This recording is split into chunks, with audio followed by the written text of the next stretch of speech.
Professional लग रही हूँ मैं। अच्छा, हम प्रोफेशनल लग रहे हैं यार। सौरव को बोल तो ठीक है, फालतू मुझे क्यों ड्रैग कर दिया? फालतू मेल भी फ्री फंड में। We are live. Okay, so we are live. यार मुझे सुनाई क्यों नहीं दे रहा?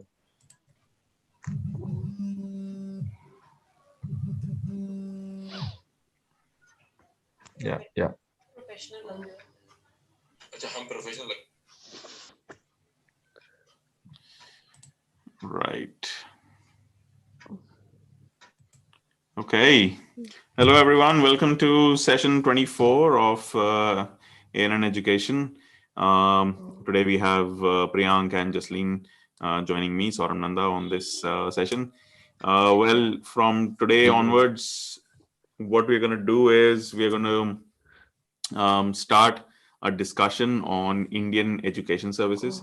There is no such service which exists today, but we strongly feel that with the plethora of things that the Indian education system or systems they need to change, we think there's a need for a centralized body which decentralizes power, but yet the vision is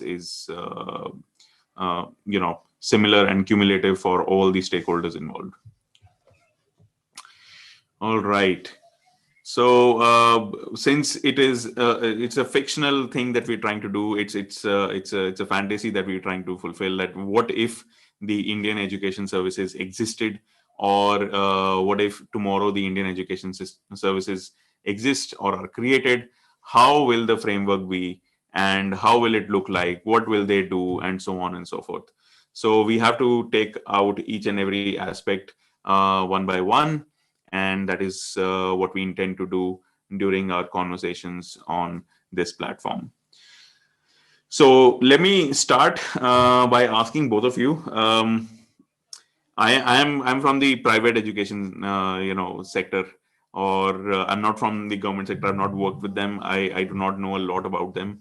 So, but Priyank, you have done quite a lot of research about it. Jasleen, you have worked in schools with TFI, and currently you're also working with Quality Council of India. So you've had more exposure towards the government sector, I would say. So let me start by asking the simple question. How is the education services, how are they organized currently?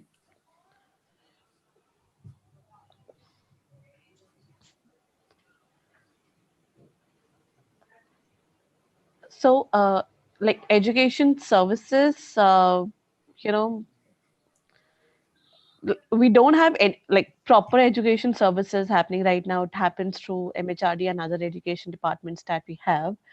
And again, like when it comes to education, there are a lot of aspects under education currently when it comes to curriculum, midday, so on and so forth. And it's not only one department that handles things for us.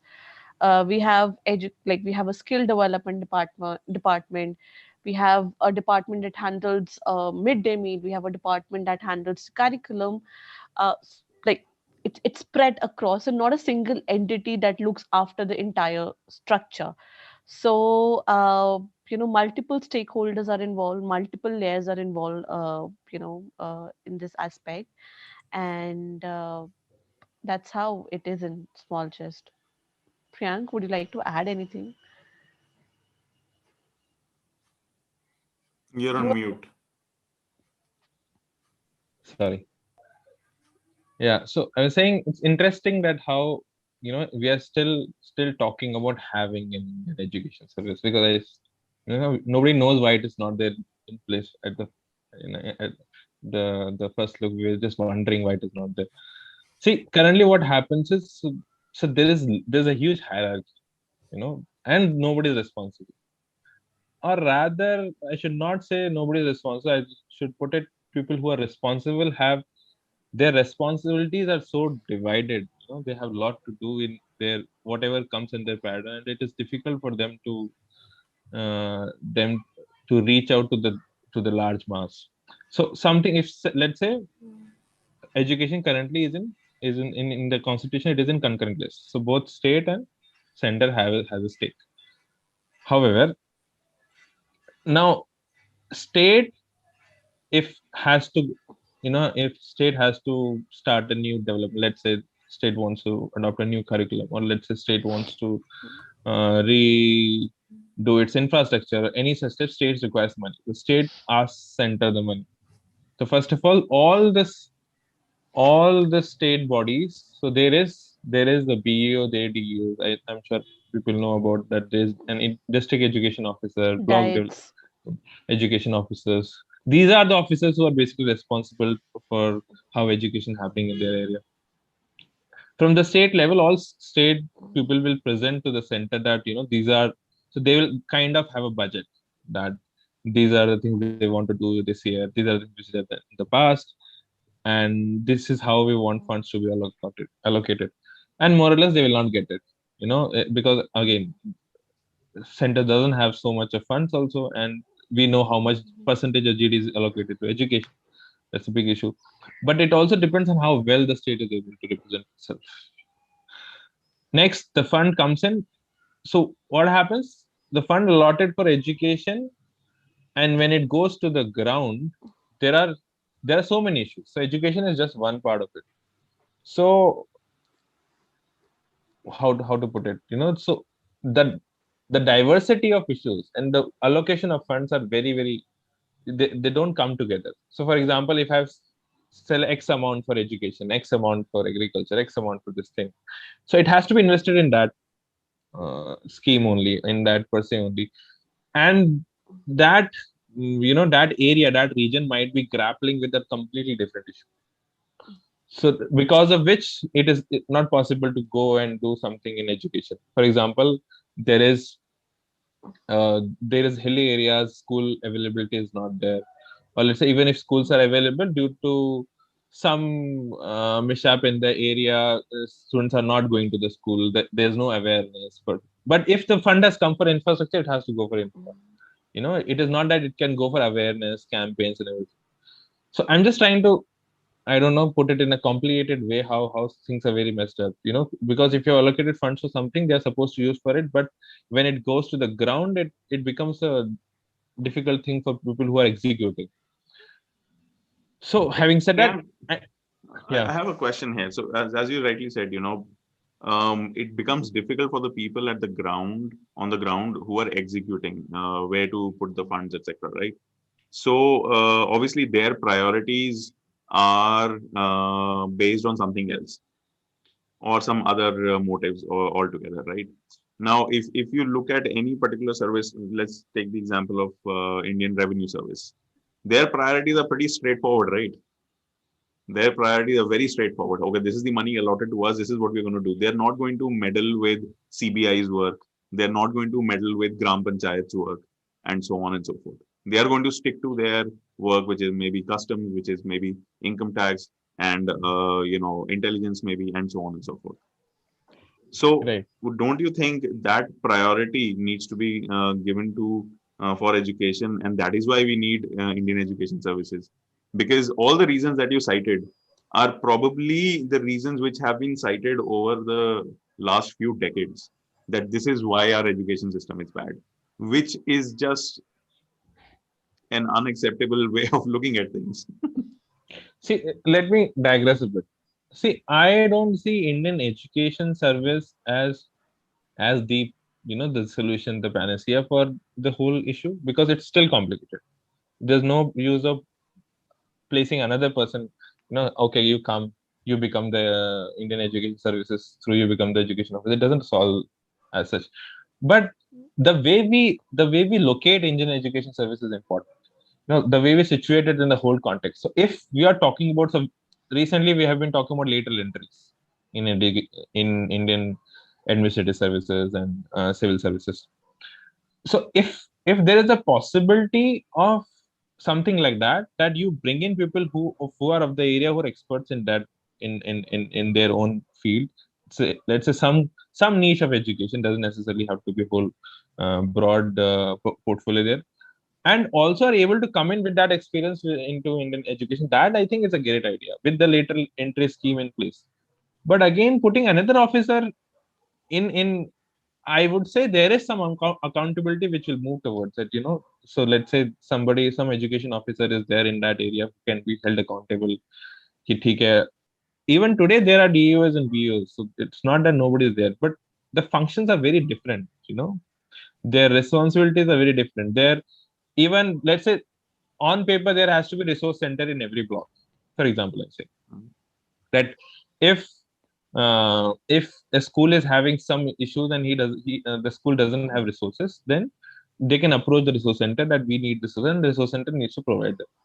But today what is happening, if there is a school running here, so I know a school very nearby to my place, so there is no help which comes from the government, but there is lot of paperwork which needs to be done. So they are actually on one hand not getting help from the government, but on the other hand are very disturbed by the way government functions. So for example, there will be one new rule which will come in that every school should have, let's say, fire escape, for example, say. So for that fire escape you have to do construction. School may not have provision for that. So what do? You bribe someone, because you cannot destroy the whole school, or build it again, or renovate. You don't have funds. So if particularly private schools in semi-urban spaces, or catering to the underprivileged kids, it's very difficult. So in that space I think I'm taking a lot of time. So I'm just trying to put it here that I'm still myself not very clear that when we are locating Indian education services, how do we make it a service which is actually going to affect the way the system is? Is it really possible? What we need to do so that it really touches the ground? Jasleen, so Priyank Yeah. touched upon something very important. I mean, please go ahead. I have a question for you.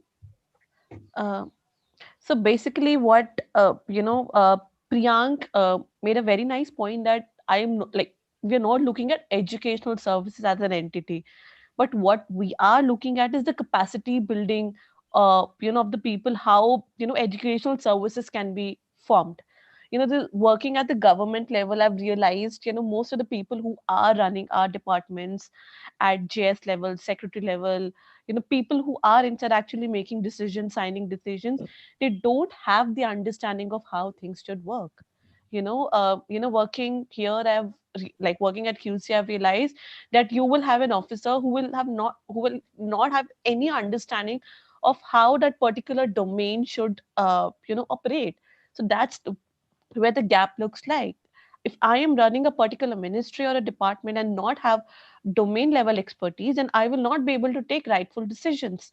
So what I interpret out of the entire educational services concept is we need to have capacity building within the existing entities, so that people who are like the office bearers who are running the department should have an understanding of what my people or what my community will need on the ground. Yeah, we definitely have you know n number of experts working inside these entities, who lay down the guidelines, who lay down the foundation, but people who actually take decisions do not have that capacity or capability to sanction a particular decision that they're taking. So that's one problem that I've identified working at the government level. So here your idea of educational services fit in, that we need to build state capacities to actually take right decisions. Yeah. Yeah. So again, absolutely right. What you're saying, I completely agree with it, because I mean, we understand that in the Indian engineering services, they are a government entity, but they are basically a think tank for the government. Whenever they require some problem solving related to engineering, it might be construction, it might be IT infrastructure, it might be power infrastructure, whatever it is. Those engineers who are working in the IES, they will help out the government. But as such, there are multiple organizations for education. There is UGC, there is AICTE, there is CBSE, there is and a bunch of others. And now the NEP 2020 will ideally rename these organizations into something else or create new ones. Again, even though the government's viewpoint is quite similar to what we are thinking, centralizing education policy through Ministry of Education, the people who will be appointed as the decision makers, as Jasleen rightly said, are they going to be the same people from IAS background who probably have zero idea what they're doing? Having said that, I'm not saying that all IAS officers are bad, because we have amazing people who've been the education secretaries. Mr. Anil Kumar is there, who is probably the most famous education secretary of all time. And then you have Mr. Praveen Kumar from Andhra, under whose guidance, under whose supervision, actually Purva became the youngest girl to climb the Mount Everest, and that too from being from rural Telangana, having no connection to the mountains whatsoever. Right. So we've had these amazing IAS officers, IPS officers who have created change, or at least facilitated change, identified the right people, but they have not been able to create any long-term change. Probably because their successors did not have the same passion, did not have the same understanding. To avoid all this, if we had a branch of the government which is whose sole priority is to work on the education only, and they all have understanding of education. Now, Justine, my question to you was this: Priyan said about lateral entries, right? So, in fact, this month, just last month, I think there's an organization called the Nudge, and they have this Indian Administrative Fellowship. This time they were recruiting people at the VP, CEO, CXO level for Karnataka government. People who are going to work directly with the decision makers in Karnataka government and help them create social change, uh, execute big projects. Those lateral entries, what has been the impact so far? Because if those work, then probably we don't need Indian education services. We just need to get more people in the education. And I know, and you also know, that there have been a lot of lateral entries in the education system also. My question to you, Jasleen, is based on your observations, etc. Do you think these people have been able to help in capacity building, or what have they done so far? Yeah, definitely, definitely. Here, I could just, you know, put an example forward. What I've observed during my fellowship experience. A lot of TFI fellows were recruited into Delhi government in their nascent years when they were planning and chalking out the map. And these people actually have, built the capacity of how things should look like. I know I can count 7 to 8 people who are behind the success of education system in Delhi. So these people are definitely a blessing to how things are working out. And starting from scratch, they've been able to they've been promoted, and they've taken important positions within the government and driving down important decisions. So yeah, there are examples of how these lateral entries are working. But fellowships like Indian Administration Fellowship by Nudge Foundation and other fellowships, we need like more data points of how things are working out. What is the impact? So currently, it will be too early to comment on that. But what I've seen in the model here, these lateral entries have shown an impact, and people are currently working in important positions and driving down change. But so one immediate question after that, Jasleen. So all these people who actually came in, worked with the government, created a lot of impact, and that is why Delhi government's efforts towards education are applauded not only in India but abroad also. Are they? Do they have a place in the government later on?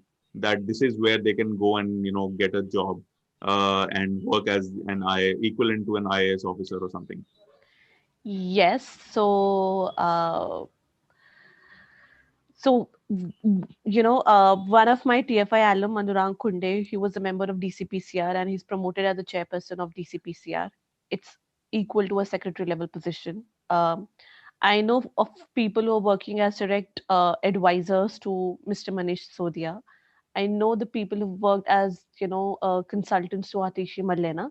So these people do find a place. Delhi government is also running their own fellowship. Like CMI was a fellowship that, came out, and people are working directly with the government and they're paid for those, consultations that they provide to the government. So we do have opportunities. These opportunities have started coming in, and Telangana is like one state, Delhi is one state. We have a similar kind of fellowship in Maharashtra where people are young, like the youth is working with the government, and later they find out trajectories where they fit in, and probably they can take a decision. So you're right. I mean, Priyank, my next question is for you. Actually, I just want to set the ground for it. So we have seen certain models work with Delhi government lateral entry scheme or the Chief Minister fellows in Haryana, Maharashtra, Telangana as well, and then we have other organizations like Sanji Sikya in Punjab, which has a Punjab Youth Leader Program, which is very similar to TFI, but it works in rural clusters of schools and they help the local population. Similarly, we have Gandhi Fellowship from Piramal Foundation. We have Azim Premji Foundation Fellowship, which works in rural areas. There are these models which And have impact.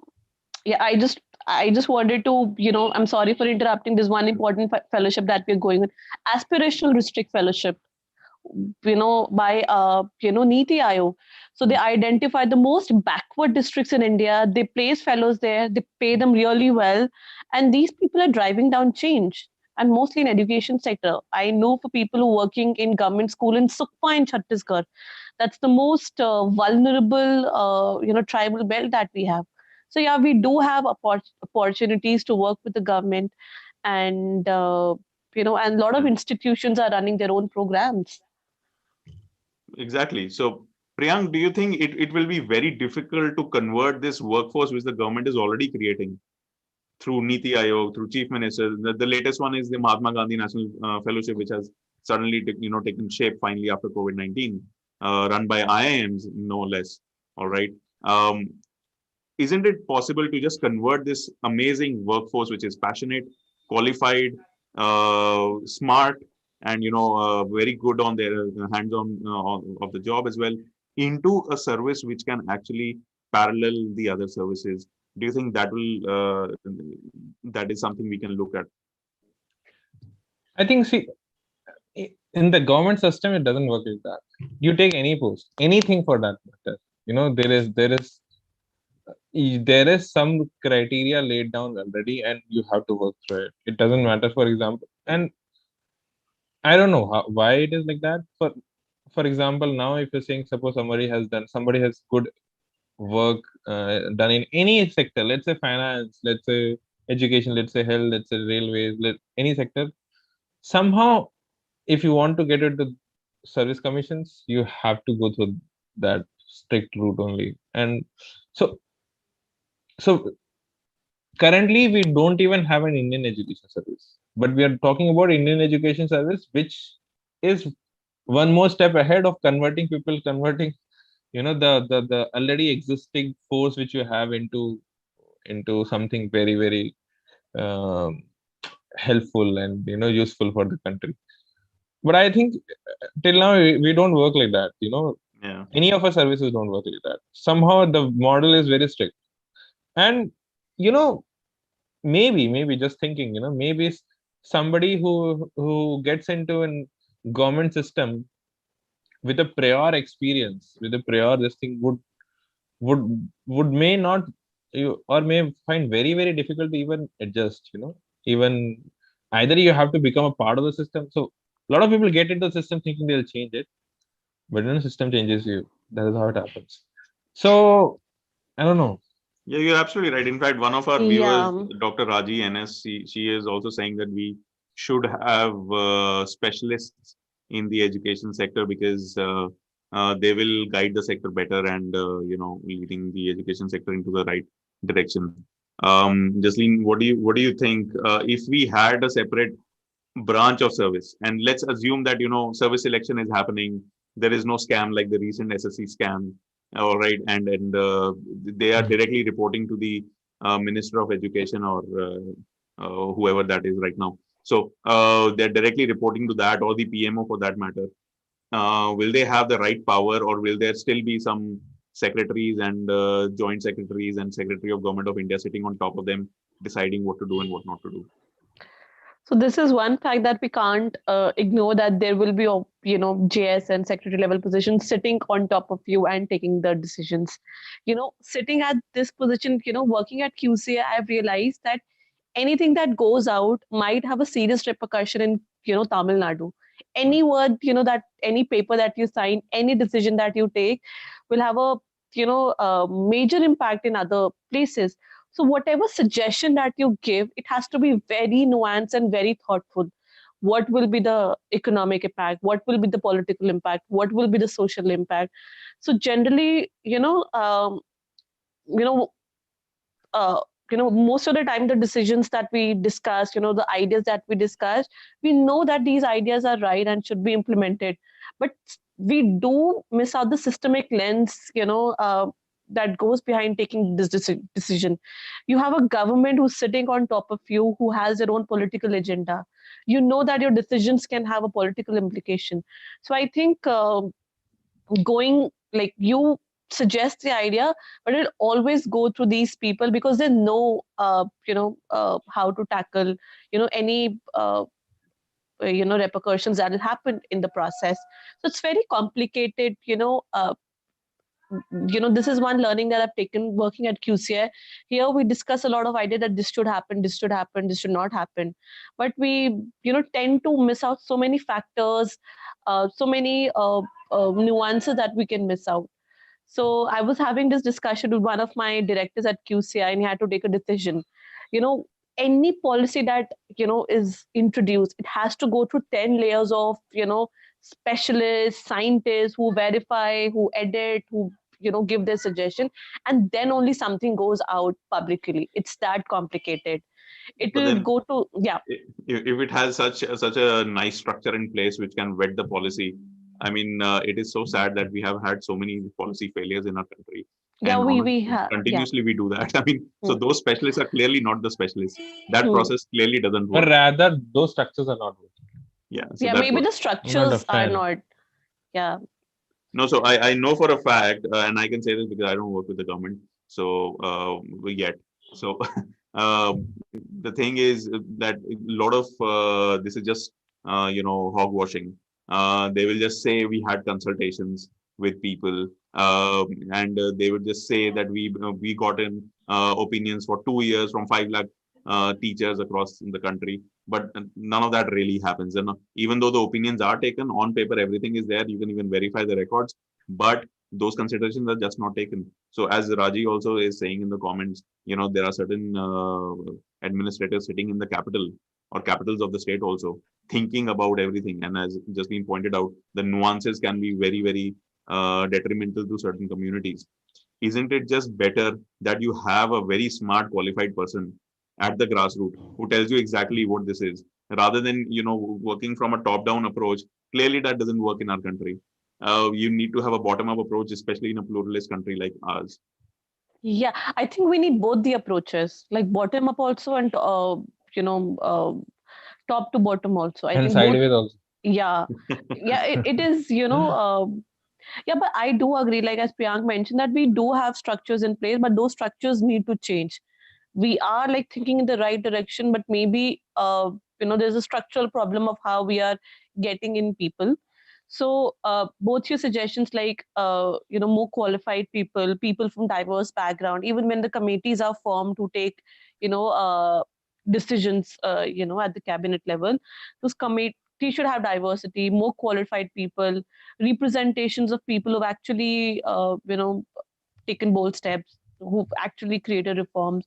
So yeah, more structural change is what our ask is.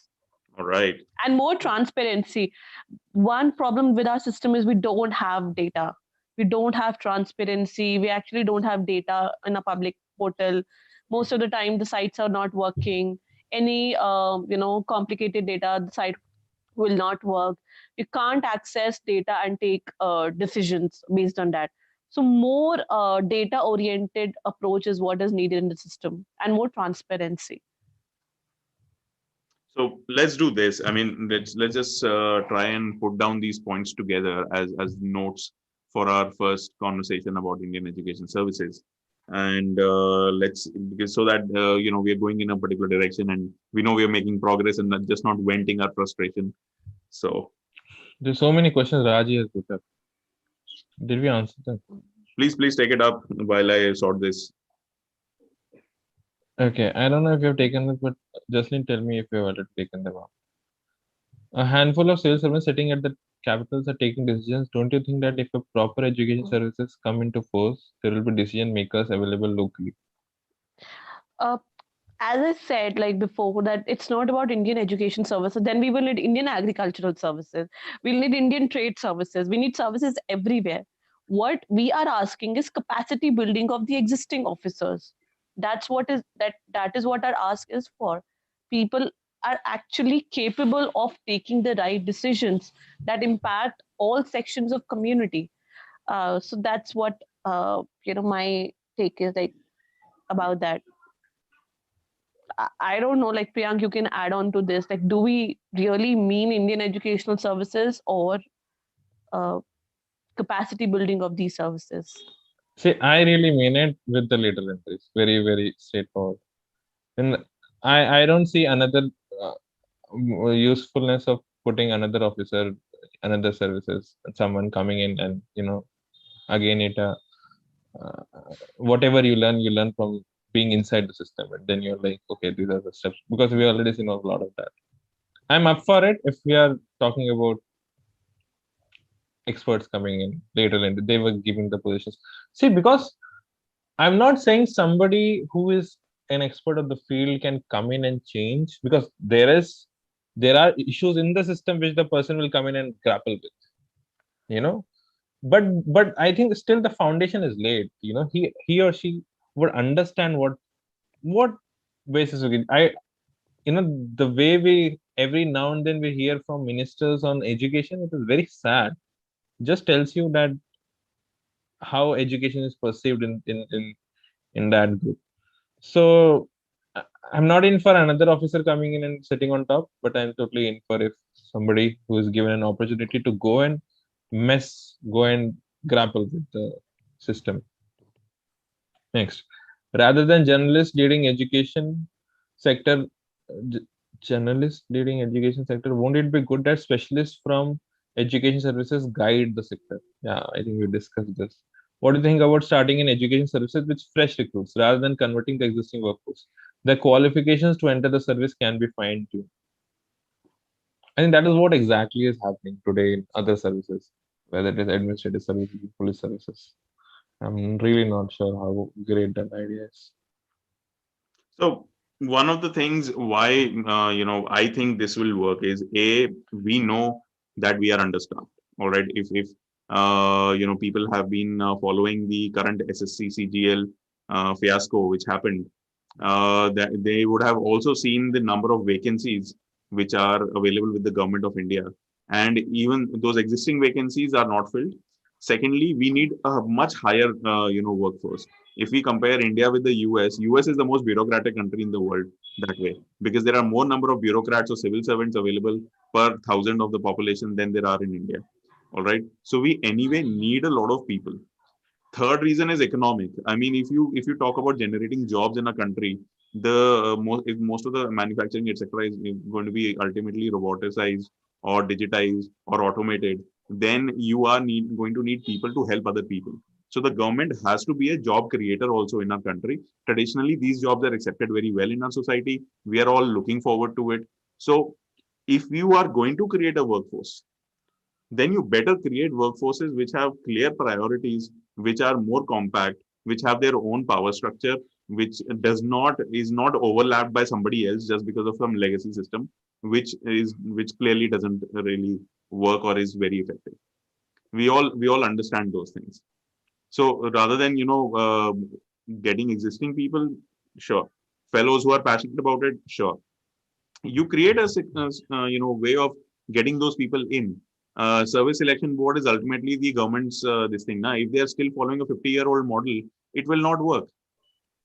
If the universities are offering more degrees and the service selection board is still thinking of, no, this degree doesn't qualify you for this particular job, that is just a clear lack of I would say communication between different departments of the government itself, and that is again a big problem for policy paralysis. So I personally feel that okay, so there's another reason. I think I'm going on a rant, but yeah, I'm just figuring out, would like to highlight all these points. In Punjab government, going to take the example of the Punjab government. The biggest body of Punjab government employees are teachers. That is why the education department has the biggest budget in Punjab government, because of the salaries and the schools and the midday meals and the distributing bags and books and whatnot.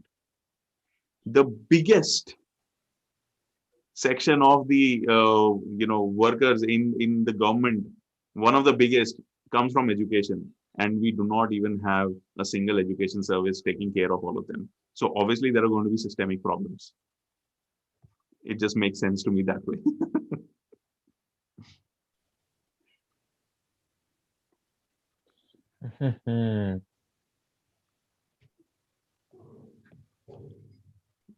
So even if we follow or look at systems across the world, we know how powerful the individual education systems are or departments are in respective countries.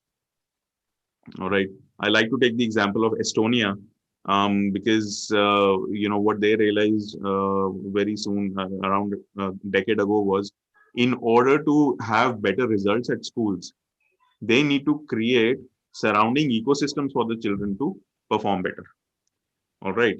The education department decided this. So suddenly you had a lot of investment in good quality buildings, free of cost tools available for the students, free of cost resources available for any kind of project, teachers, mentors, coaches. Who decided that? Who ultimately brought about the entire demographic of the country, which can make it into an innovative country rather than just another, country having the same kind of economy, is the education department. So if the education department, or let's say the Ministry of Education in India, or let's say the Indian Education Services, if they had such power, they can literally turn around the entire country. Because as a lot of intellectuals, public intellectuals keep saying, India should use its natural resources a lot. And our biggest natural resource is actually the population, nothing else.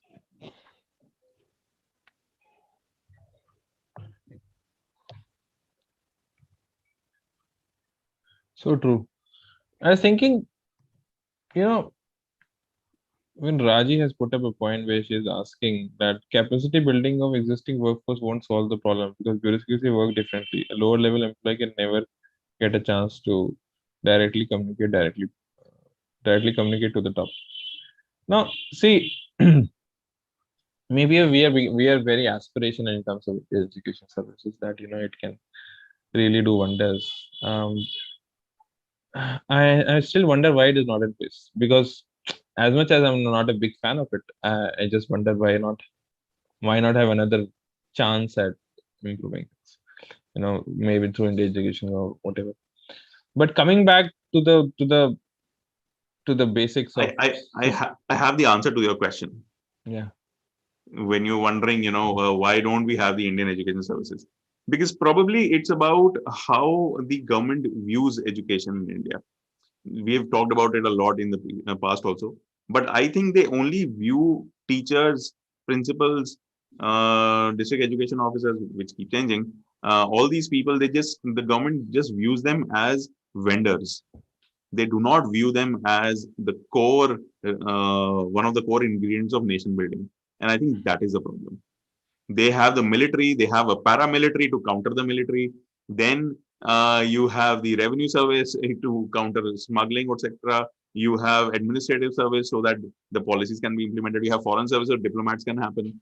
If you have forest services, railway services, if you have everything, which is very important ingredient for nation building, why not education services? Because you view the educationists as vendors and not core team members. I just wish that's not true, really. Maybe I just wonder if I have to pick up a reason for that. I'll just say that maybe because education was not in the concurrent list earlier, it was in state list, so nobody thought of it. And बाद में कौन effort डालता है? Who takes the effort? After it got changed to concurrent list, who took the effort? ठीक है, now it is in concurrent list. Let's have services of education, because health is in state list. So again, we don't have Indian health services. So, anyways, but just And a agriculture also. random guess. I have no idea. So according to the ex-chief economic advisor, Mr. Arvind Subramanian, you know what he said? He writes in one of his books that India committed originally, there were some original sins which were committed by modern India. All right. Obviously, we can only talk about these things retrospectively. So you cannot say that Nehru was wrong or somebody else was right or all that. But one of the original sins was lack of primary education and lack of health and nutrition. The central government did not focus on it as a core ingredient. That is called the original sin. Because if you look at any other country, including China before the late 70s, they only focused on two main things: health and education, primary education. It's the same with Russia. It's same with a lot of other countries also. Yeah. Please go on, Priyanka. Otherwise, we'll keep interrupting. No. I think Jasleen, you Yeah, should like take over. uh, I like whatever you Priyank you just said. कि ऐसे तो we need Indian health services. We need Indian. 70% of people live in rural area, and agriculture being the main aspect, and still we struggle in that. Like how things are working, and it's in chaos. We need to solve that. We need to solve so many problems. Uh, I don't know how fitting in services will look like. Is it more about capacity building, structural and institutional changes that we're talking about, or just having another set of people, recruiting another set of people and running that? So that's the question, that I have in mind. So it's definitely going to be about capacity building and structural reforms, because currently those structures, they depend on other I would say external entities or external validation or external permission to function. All right. Let's say, as you rightly pointed out, Justine, earlier also, there are so many departments that work simultaneously. Midday meals are somebody else's responsibility, and Yeah, doing women the in child scholarship is somebody else's. education, somebody else's responsibility. Exactly. It cannot be Education, somebody else's somebody. responsibility. Skill is another set of responsibility. Mapping out stakeholders is another task that we have in our system. Work like if I like at QC we are working on a certain project, it takes us humongous time in identifying and mapping stakeholders who are involved in a particular process, because we don't have a streamlined processes that we can go through. Okay. So yeah. So let me take a small example over here, and let's try and solve that example. Let's talk about midday meals. Okay. We all understand that the quality of midday meals on an average across India is really terrible. Yes. I am not sure about it. Okay. If it is It's across bad. India, if it is across India, working here in Delhi government, midday meal is like No, is again, as I said, definitely I'm good. talking about the entire country on an average. If you take the entire country, I'm not saying Delhi or Kerala, because these are good states. So on an average across the country, the midday meal, the quality is bad. It has been highlighted many times in media also, and it's a big issue also. We keep on hearing news about lizards or cockroaches and bad food, right? If you have to solve that problem, what are the various issues? Because the school is locally procuring, or well, let's say even if not locally, at the district level, if the food is being procured, all right, that means the quality of food which is being procured needs to be of certain quality, a standard. It's not that the availability of food is not there. It's the problem is the person who's procuring the food. And if that Yes. person is not vested in the fact that if the food is not of good quality, then the children will automatically not have good nutrition, which will impact their education also. If they do not have that understanding, or they do not care about such an understanding, then clearly you have results which are according to the quality of food. Whereas if you, let's say, have an Indian education services person who's vested into it, who knows that this is related directly to my promotion, because my only job, my sole job, is to get nutrition of a certain quality, which will be depicted in the results at exams also, or in some way we can make it accountable. Don't you think there will be an improvement of the procurement of the food itself? The corruption will come down. So in my opinion, like, first we need to understand, how it works. Um, for midday meal, tenders are given to external, third party who are responsible for making meals and delivering it to the schools. These people have to, follow certain guidelines set up by the government. कि ये तो होना ही चाहिए. This is the mandatory. If nutrition is the priority, that will go to the nutrition department of a country. That will not go under the education department, because education का काम है education deliver करना. Yeah, both are related, both are like dependent on each other, क्योंकि बच्चों को ज्यादा end beneficiaries is children. The idea is not to, so this is one point that I want to clear. The सरकार को बच्चों को खाना देना है. सरकार बच्चों को खाना कैसे भी दे. The best That is food the to problem, give. na? Yeah, See, that is the the problem. best कैसे भी food. They, that is the problem, na? Because वो Yeah. कैसे भी दे में ही तो problem हो जाती है. हाँ, तो उन्होंने स्कूल इसलिए चूज करा because like there are the incentives attached to it. Students will come to the school, parents will send children to school, attendance will increase. अगर वो बाहर से बच्चों को खाना देना start कर दे, उनकी attendance drop कर जाएगी. Students will not come to the school. So food aspect and nutrition aspect comes under the health department, like department that is responsible for that. Education comes under the education department. So ठीक है? probably, That is what I'm saying. The system is so complex that one stakeholder is dependent on each other, and both the stakeholders will not even talk to each other. That we need to solve the common problem. That is the problem with the system. एक जगह से दूसरी जगह file जाएगी, but वो आपस में ही consult नहीं करेंगे कि this is the problem that we need to solve. That is the main problem with our system.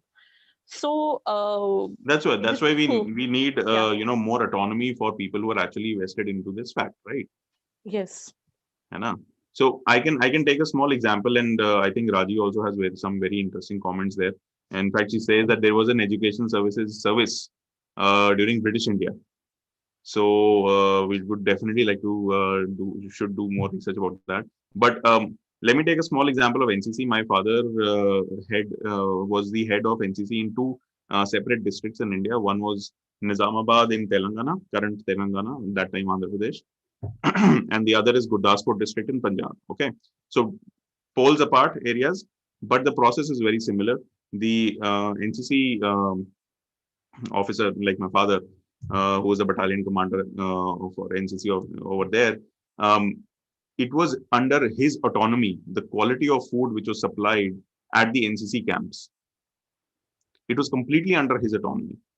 And my father made sure कि अगर बच्चे आ रहे हैं कैंप में, if they are coming from all these small little rural areas from where most of the NCC cadets come, all right, if they're coming for a camp, then they need to get the best food their life has ever seen.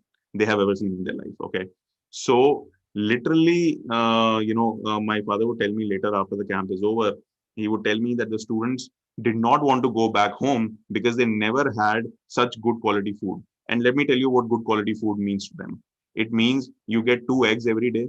You get 1 samosa and chai in the evening. You get dal, chawal, roti. All right. And once a week, you get non-veg. This is really high quality food for them.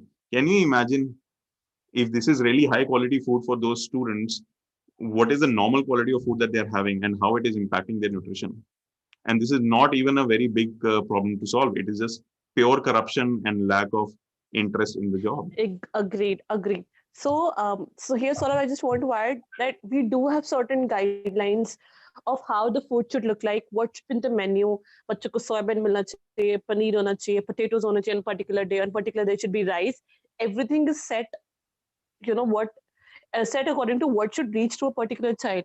What the problem is the corruption, is the implementation level, and the n number of layers that uh, add to the problem. So and that those can be removed if we have an Indian education services to a certain extent, at least. Priyank and I हमें नहीं पता, we're not sure about this. Yeah. You're on mute. Priyank on mute. Avi? Yeah. So I was saying couple of quick clarifications. One, midday meals scheme is not under health department, वो तो education में ही है. Now, and this Raji also mentioned about British India में education services था, very brief period, और I think 25-30 साल चला था. And also because उन्होंने overseas staffing बंद कर दी थी, तो but it was mostly only Britishers who were part of it. So there were two levels to it. There was an education service and there was a provincial service in which Indians were staffed but were paid very less. So I don't know what we can draw from there. But coming back to what we were just discussing. क्या discuss कर रहे थे भूल गया, sorry. The midday meal that you were saying. Yeah, so see, if you see, ये आज शुरू नहीं हुआ है. मिड डे मील आया 2005 में, but there was a scheme in 1972 if I'm not wrong, ICDs. So we still late, but comparatively आज से compare करें तो it was very early that we had determined, still late though, that we had determined that we cannot have a educated child with who is unhealthy. No, a healthy mind is very necessary for health. So if I'm just going back to the history of this. So 1975, I'm sorry, 75 में ICDS scheme आया, Integrated Child Development Scheme. So which talked about how, so even if you talk about Anganwadi, then they are responsible for nutrition. As such, Anganwadi is not just a place where you need to have certain form of primary education in place. Or let's say they are supposed to also provide food and nutrition to children. And now corruption levels and implementation level, that has always been the issue. And there has been a lot of politics into it. So there's a wonderful book, Politics of Indian Education, by Krishna Kumar, I think, which can give a broader outlook to this. But when we are not able to dissociate it, so meal is important. Without health, there is no education. With education, so if you go one step ahead of this, so even the current national education policy, what does it say? That there has to be nutrition to children, and there will be a foundation program which will come in, because children are, as such, earlier RT is saying that 6 to 14-year-old children we will give education. So what happens till the child is 6-year-old? So if there's no head start to the child, so child who comes in directly to school without no formal education, again uncontested topic, but directly in school at the age of 6, how he or she will grow with respect to it, in comparison to a child who has some form of education before that. So now we are talking about 3 years, say foundation shuru ho jayega. And of course, Anganwadis and everything has to take care of it. Now, so 3 say there will be a foundation course, there will be middle school, there will be high school. And still, wo 14 tak hi hai jahan par it is a compulsory and free education. I don't know what happens to the child after that, because we see a lot of dropouts happening in this thing.